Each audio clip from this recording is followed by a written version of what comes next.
my name is Omar Alshogre. I was born and raised in Syria. And at the age of 15, the Syrian revolution started. And I joined, and I was arrested and tortured for many years by the Syrian government, just simply for asking for freedom. And when the revolution started, the regime started to bring the military to kill people on the streets. A lot of officers and soldiers rejected the orders and they defected from the military because they refused to kill their own people. And then those small group of people who defected built something called the Free Syria Army that started to protect the protesters, but also to fight back against the government. They managed to take control of most of the country, but then Russia and Iran were invited by the Syrian regime to come and help in killing the Syrian people. And so they started to bomb from the sky every single meter of the country, and then they gained control of the majority of the country again.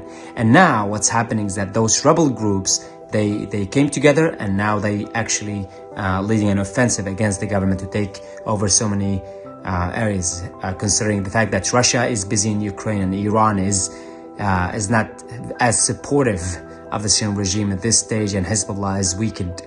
And this is very significant because when an area is liberated, what happens is that people move back to their homes, because if they live in another city, they are internally displaced people. And as soon as somewhere is liberated from the government, people move back immediately and they try to build a life, even though the day after they may be bombed. This is important. We need to bring awareness about this. We need to talk about it. The world have known about Syria and what's happening in Syria, but so many wars have started after that nobody follows what's happening in Syria today. It's important, because if the world doesn't know, no one in the world is coming to help. And the world has disappointed Syria so many times. We went out to the street peacefully with flowers in our hands because we believed, even though the regime may face us with guns, the democratic world will come to our aid, but they failed us.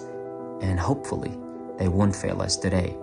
And I depend mostly on the people, you, who can bring awareness about what's happening, take small actions to save lives.